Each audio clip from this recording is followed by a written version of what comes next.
तो आज का टॉपिक है electric flux through a closed sphere. पिछले लेक्चर में हम लोग डिस्कस कर चुके हैं पिछले लेक्चर में हम लोग डिस्कस कर चुके हैं किस चीज़ के हवाले से, फ्लक्स के हवाले से। अच्छा, पिछले लेक्चर में हम लोग ये पढ़ चुके हैं कि जो फ्लक्स है डिनोट करते हैं हम लोग, इलेक्ट्रिक फ्लक्स को हम लोग फाई ई से डिनोट करते हैं। इलेक्ट्रिक फ्लक्स ELECTRIC, इलेक्ट्रिक, ये इलेक्ट्रिक फ्लक्स। अच्छा, इलेक्ट्रिक फ्लक्स का फार्मूला क्या था? इलेक्ट्रिक फ्लक्स का फार्मूला था E कॉस थीटा। ये मेरे पास इलेक्ट्रिक फ्लक्स का फार्मूला था।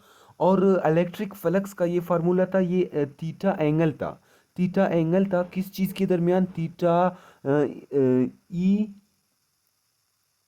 मतलब electric field intensity, electric field lines और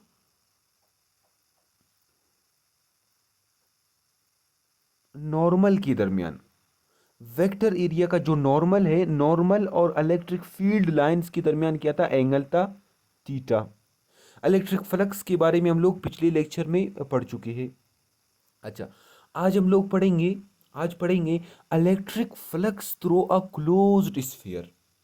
टॉपिक को शुरू करने से पहले मैं आज जो है ना आपको बताना चाहता हूँ कि सर्कल और स्फीयर में क्या फ़र्क है। Dear students, CIRCLE, circle. Circle होता है 2D, मतलब 2 डायमेंशन। और दूसरा होता है स्फीयर, SPHERE, स्फीयर। स्फीयर होता है 3D, मतलब 3 डायमेंशन। सर्कल होता है 2D, स्फीयर होता है 3D, 3 डायमेंशन। जब भी मैं कहूँगा सर्कल, तो आपके दिमाग में आना चाहिए 5 रुपए का सिक्का। जब भी मैं कहूँ स्फेयर, तो आपके दिमाग में आना चाहिए फुटबॉल, जमीन, खरबूज, तरबूज, टेनिस बॉल। ये सब आपके दिमाग में आने चाहिए जब मैं कहूँ क्या? स्फीयर। ठीक है, समझाने की कोशिश करता हूँ। मैं कहता हूँ सर्कल है मेरे पास, क्या सर्कल है? सर्कल क्या है? फर्ज करो ये मेरे पास क्या, एक सर्कल है। सर्कल होता है 2D, मतलब 2 डायमेंशन। अच्छा, ये हमारे पास क्या है? एक स्फीयर है। स्फीयर होता है 3D, मतलब 3 डायमेंशन। समझाने की कोशिश करता हूँ। डियर स्टूडेंट्स, आप इधर देख ले, इधर देख ले आप। अच्छा,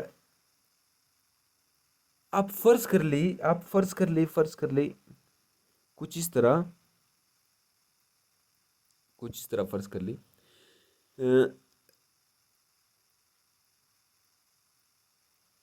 ये नजर आ रहा है ना?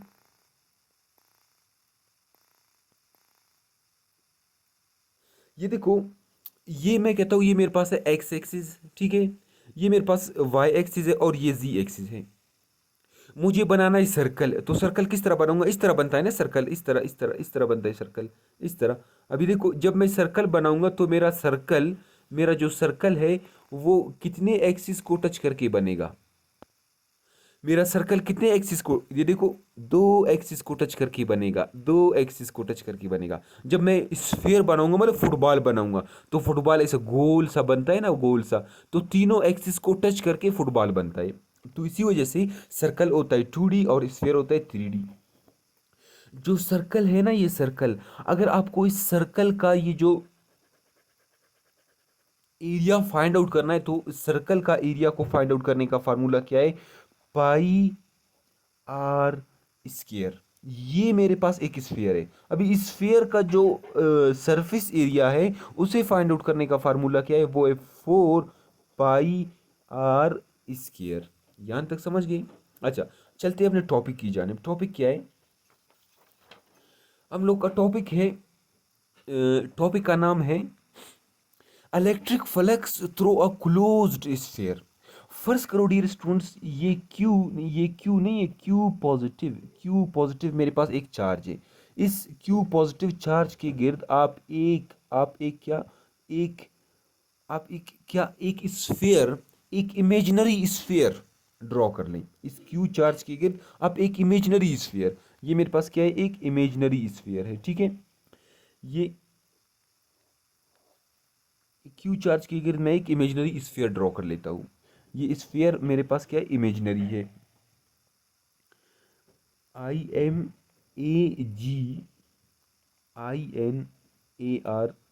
इमेजिनरी, इमेजिनरी स्फीयर है, ठीक है। अच्छा, आज का मेरा क्वेश्चन ये है, आज का मेरा क्वेश्चन ये है कि इस इमेजिनरी स्फीयर से, जिसके बीच में एक क्यू चार्ज पड़ा हुआ है, इस इमेजिनरी स्फीयर से कितने कितने इलेक्ट्रिक फील्ड लाइंस पास हो रहे हैं। आज का मेरा क्वेश्चन क्या है, इस इमेजिनरी स्फीयर से कितने इस इमेजिनरी स्फीयर से कितने इलेक्ट्रिक फील्ड लाइंस पास हो रहे हैं। मतलब मैं इस इमेजिनरी स्फीयर का फ्लक्स फाइंड आउट करने जा रहा हूं। मुझे इस इमेजिनरी स्फीयर का फ्लक्स को फाइंड आउट करना है। मतलब इस इमेजिनरी स्फीयर से कितने कितने इलेक्ट्रिक फील्ड लाइंस पास हो रहे हैं, ठीक है। तो टोटल एरिया ऑफ स्फीयर, ये जो टोटल एरिया ऑफ स्फीयर है, इसका फार्मूला हमको आता है ना, total area of sphere, TOTAL, total area of sphere. Total area of sphere किस चीज के बराबर है dear students, total area of sphere 4 pi r square के बराबर है, 4 पाई आर स्क्वायर के बराबर है, ठीक है। तो मेरा फर्स्ट स्टेप मैं क्या कर लेता हूं, ये जो मेरा स्फीयर है, इमेजिनरी स्फीयर, जिसके बीच में ये क्यू चार्ज पड़ा हुआ है, क्यू चार्ज, इस इमेजिनरी स्फीयर को मैं छोटे छोटे पीसेस में, छोटे छोटे टुकड़ों में डिवाइड कर लेता हूँ। इस इमेजिनरी स्फीयर को छोटे छोटे टुकड़ों में डिवाइड कर लेता हूँ, ठीक है। इस तरह छोटे छोटे पीसेस में डिवाइड कर लेता हूँ। इस इमेजिनरी स्फीयर को मैं छोटे छोटे पीसेस में डिवाइड कर लेता हूँ, ठीक है। इसको मैं A1 का नाम दे देता हूँ, एरिया 1। इसको A2 का नाम, इसको A3 का नाम, इसको A4 का नाम। बिल्कुल इस तरह इस तरह इस तरह इस तरह इस तरह इस तरह इस तरह इस तरह छोटे छोटे टुकड़े बनाऊंगा ना, तो इसे मैं क्या कर लूंगा, बिल्कुल इस तरह इसको AN का नाम दूंगा, ठीक है। मैं अभी मैं अभी क्या करने जा रहा हूँ, मैं अगर मैं देखो डियर स्टूडेंट्स, अभी मैंने इस इमेजिनरी स्फीयर को छोटे छोटे छोटे छोटे छोटे सर्कल्स, मतलब छोटे छोटे एरिया बना के इसको मतलब डिवाइड कर लिया, छोटे छोटे टुकड़ों में डिवाइड कर लिया। जैसे फुटबॉल होता है, फुटबॉल को आपने देखा होगा। अगर मैं इन छोटे छोटे टुकड़ों को दोबारा ऐड कर लूँ, छोटे छोटे जो एरियाज है ना, इनको ऐड कर लूँ, तो मेरे पास क्या आएगा, मेरे पास टोटल एरिया ऑफ स्फीयर आएगा या नहीं। मतलब अगर मैं क्या कर लूँ, देखो, अगर A1 जमा A2 प्लस इस तरह इस तरह इस तरह AN तक अगर जमा कर लूँ, तो मेरे पास क्या आएगा, टोटल एरिया ऑफ स्फीयर, जो कि 4 पाई आर स्क्वायर के बराबर है। समझ गए, ये आ जाएगा ना, बिल्कुल। तो अभी मैं क्या कर लेता हूँ, अभी मैं फ्लक्स फाइंड आउट करूंगा A1 के लिए। जो मेरा एरिया A1 है ना, इसके लिए सबसे पहले मैं फ्लक्स को फाइंड आउट करता हूँ, फ्लक्स थ्रो A1, ठीक है। तो इधर फाइंड आउट कर लेते हैं। सबसे पहले मेरा फर्स्ट स्टेप क्या है, मैं flux flux through A1, area 1 से फ्लक्स को फाइंड आउट करना चाह रहा हूँ। अच्छा, फ्लक्स का फार्मूला हम लोग पढ़ चुके हैं।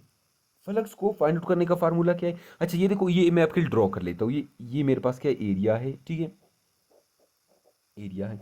ये मेरा क्या है, नॉर्मल है, नॉर्मल। ये एरिया वेक्टर एरिया है, ठीक है, मेरा नॉर्मल है। ये मेरा क्या है, क्यू पॉजिटिव चार्ज है। ये देखो ये इलेक्ट्रिक फील्ड लाइन है, मुझे बताओ इस इलेक्ट्रिक फील्ड लाइन मतलब electric field intensity electric field line और नॉर्मल के दरमियान एंगल कितना है। आप कहोगे सर इन दोनों के दरमियान जो एंगल है वो कितना है, वो है 0 डिग्री। क्या है, 0 डिग्री। तो मैं क्या करने जा रहा हूँ, इलेक्ट्रिक फ्लक्स फॉर सिर्फ एरिया 1 के लिए फाइंड आउट करूंगा, बाकी मैं उसी हिसाब से फिर लूंगा, ठीक है। तो मैं इधर लिख लेता हूँ जो मेरा फाई ई है इलेक्ट्रिक फ्लक्स फॉर ए मतलब एरिया 1 के लिए, वो क्या है, ई इधर A1 कॉस थीटा। अभी कॉस थीटा के इधर 0 डिग्री है ना, तो कॉस 0 किस चीज के बराबर है, कॉस 0 अगर मैं कॉस 0 कर लूँ 1 is equal to e A1 cos 0 किस चीज के बराबर है, कॉस 0 COS कॉस 0, कॉस 0 1 के बराबर है, हम सबको पता है कॉस 0 1 के बराबर है। EA कॉस 0 1 के बराबर है ना, तो इलेक्ट्रिक फ्लक्स A1 के लिए क्या होगा, EA1 होगा। समझ गए, EA1 होगा इलेक्ट्रिक फ्लक्स किस चीज के लिए, A1 के लिए मतलब एरिया 1 के लिए, ठीक है। अभी मैं जो है ना क्या कर लेता हूँ, मैं लिखता हूँ सिमिलरली, सिमिलरली बिल्कुल इसी तरह, बिल्कुल इसी तरह SIMILLARLY सिमिलरली। इलेक्ट्रिक फ्लक्स मतलब ये जो दूसरा एरिया है ना, ये इसके लिए अभी फाइंड आउट करो इलेक्ट्रिक फ्लक्स, ठीक है। वो मेरे पास क्या होगा, वो ई इधर 2 लिख लेता हूँ, फिर क्या होगा EA2। समझ गए, बिल्कुल इस तरह अगर हम आगे मूव करते जाए, आगे मूव करते जाए तो क्या होगा, EN के लिए क्या होगा, EAN होगा, इस तरह होगा ना डियर स्टूडेंट्स, EAN होगा ना। तो टोटल इलेक्ट्रिक फ्लक्स, तो टोटल इलेक्ट्रिक फ्लक्स, तो अभी क्या कर लेता हूँ, टोटल इलेक्ट्रिक फ्लक्स को फाइंड आउट कर लेता हूँ। अभी इधर लिख लेता हूँ किस चीज़ के लिए, टोटल इलेक्ट्रिक फ्लक्स के लिए ना, तो इधर लिखता हूँ TOTAL total, ELECTRIC electric, total electric flux इधर T लिख लेता हूँ, ठीक है। किस चीज़ के बराबर है, इलेक्ट्रिक फ्लक्स फर्स्ट एरिया के लिए, फिर प्लस इलेक्ट्रिक फ्लक्स दूसरे एरिया का, फिर प्लस इस तरह इस तरह इस तरह, प्लस इलेक्ट्रिक फ्लक्स EN, ठीक है। इन सब को अगर मैं जमा कर लूंगा ना, फर्स्ट एरिया का इलेक्ट्रिक फ्लक्स, दूसरे एरिया का इलेक्ट्रिक फ्लक्स, तीसरे एरिया, चौथे एरिया, एन एरिया तक इलेक्ट्रिक फ्लक्स को मतलब इसका इलेक्ट्रिक फ्लक्स, इस एरिया का इलेक्ट्रिक फ्लक्स, इसका इसका इसका इन सब को जमा करूंगा तो मेरे पास टोटल इलेक्ट्रिक फ्लक्स आएगा, टोटल इलेक्ट्रिक फ्लक्स। ये जो मेरा इमेजिनरी स्पेस है ना, इमेजिनरी इमेजिनरी स्फीयर है, इससे मतलब कितने इलेक्ट्रिक फ्लक्स पास हो रहे हैं वो मेरे पास फाइंड आउट होगा। समझ गए, तो मैं क्या कर लेता हूँ अभी, अच्छा तो इधर लिख लेता हूँ ई मतलब टोटल इलेक्ट्रिक फ्लक्स, इसके लिए मैं क्या कर लिख लेता हूँ, मैं लिखता हूँ EA1 फिर प्लस EA2, फिर इस तरह मूव करेंगे, फिर प्लस EAN तक। समझ गए, अभी मेरे पास क्या कॉमन है इधर, राइट हैंड साइड पर आपको होगी E कॉमन है, इलेक्ट्रिक फील्ड इंटेंसिटी कॉमन है, electric field intensity.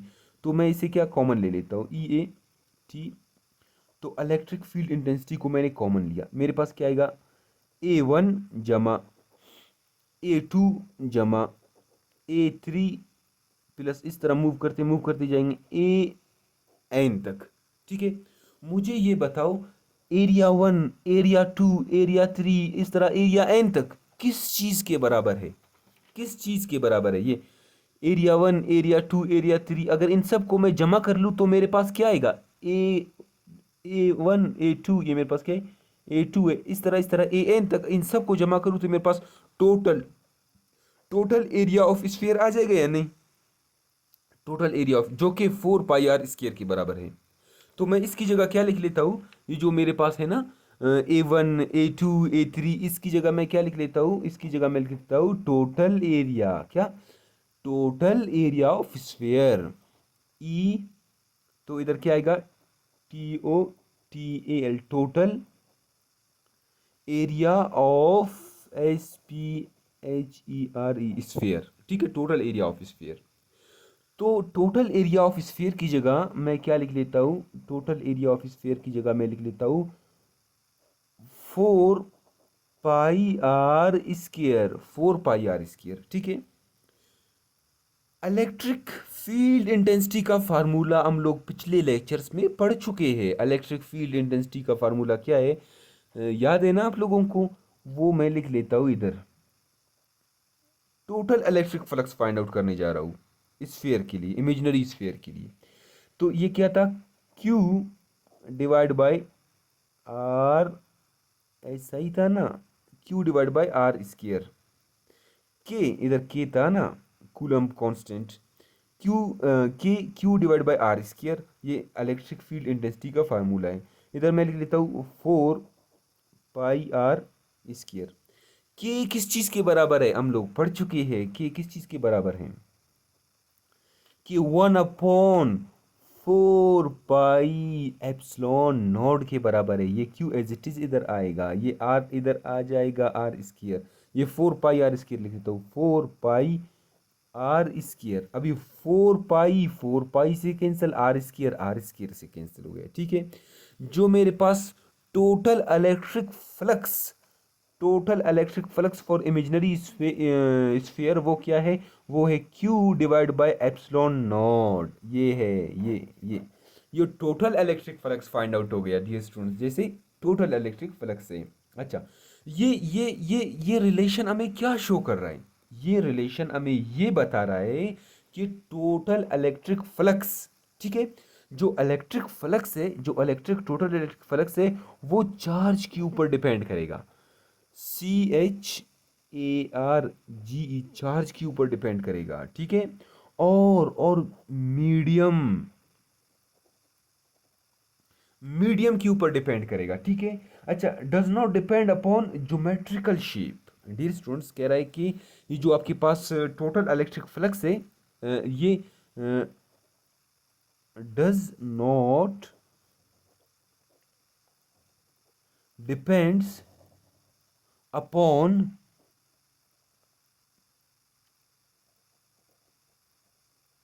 Geometrical, geometrical shape के ऊपर डिपेंड नहीं करता, ठीक है। क्योंकि देखो आर का जिक्र नहीं है, मतलब कोई ज्योमेट्रिकल शेप का जिक्र नहीं है इस इक्वेशन में, तो ज्योमेट्रिकल शेप के ऊपर डिपेंड नहीं करता। आप कहोगे किस तरह, किस तरह, अभी देखो समझाने की कोशिश करता हूँ। सबसे पहले देखो मैं ये समझाने की कोशिश करता हूँ कि मतलब चार्ज के ऊपर किस तरह डिपेंड करता है। अभी हमारे पास एक चार्ज है ना, एक चार्ज है Q पॉजिटिव 5 कूलम्ब। तो इसका जो इसका क्या होगा, इलेक्ट्रिक फ्लक्स होगा, वो छोटा होगा, ठीक है। अगर मेरे पास एक और चार्ज है, पॉजिटिव चार्ज है 10 कूलम्ब, तो इसका इलेक्ट्रिक फ्लक्स क्या होगा, ज़्यादा होगा, ठीक है। मतलब इससे कम इलेक्ट्रिक फील्ड लाइंस क्या करेंगे, पास होंगे। ये जो मेरे पास इमेजिनरी स्पेस है, इससे कम इलेक्ट्रिक फील्ड लाइंस पास होंगे। अगर 10 कूलम का होगा तो फिर इस इमेजिनरी स्फीयर, इस इमेजिनरी जो है ना स्फीयर से ज़्यादा इलेक्ट्रिक फील्ड लाइंस पास होंगी। चार्ज के ऊपर कुछ इस तरह डिपेंड करता है, और मीडियम के ऊपर भी डिपेंड करता है। अच्छा, does not depend upon geometrical shape. अभी ये समझाने की कोशिश करता हूँ, मतलब ज्योमेट्रिकल शेप के ऊपर किस तरह डिपेंड नहीं करता, ठीक है। अभी आप देखो, अगर आपके पास मतलब, अगर आपके पास क्या है, क्यू पॉजिटिव आपके पास एक चार्ज है, ठीक है। इस क्यू पॉजिटिव से कितने इलेक्ट्रिक फील्ड लाइंस पास हो रहे हैं, 4 इलेक्ट्रिक फील्ड लाइंस पास हो रहे हैं ना। अगर मैं इधर एक इमेजिनरी स्फीयर फर्ज कर लूँ, तो इस इमेजिनरी स्फीयर से कितने इलेक्ट्रिक फील्ड लाइंस पास हो रहे हैं, आप कहोगे 4 इलेक्ट्रिक फील्ड लाइंस पास हो रहे हैं। अगर इस इमेजिनरी स्फीयर की जगह मैं एक ट्राइंगल बना लेता हूँ, इधर एक ट्राइंगल बना लेता हूँ, तो बताओ इस ट्राइंगल से कितने इलेक्ट्रिक फील्ड लाइंस पास हो रहे हैं, आप कहोगे 4 इलेक्ट्रिक फील्ड लाइंस पास हो रहे हैं।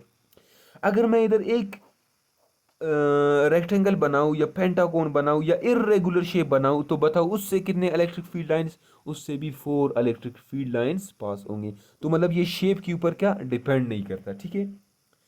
यहाँ तक समझ गए।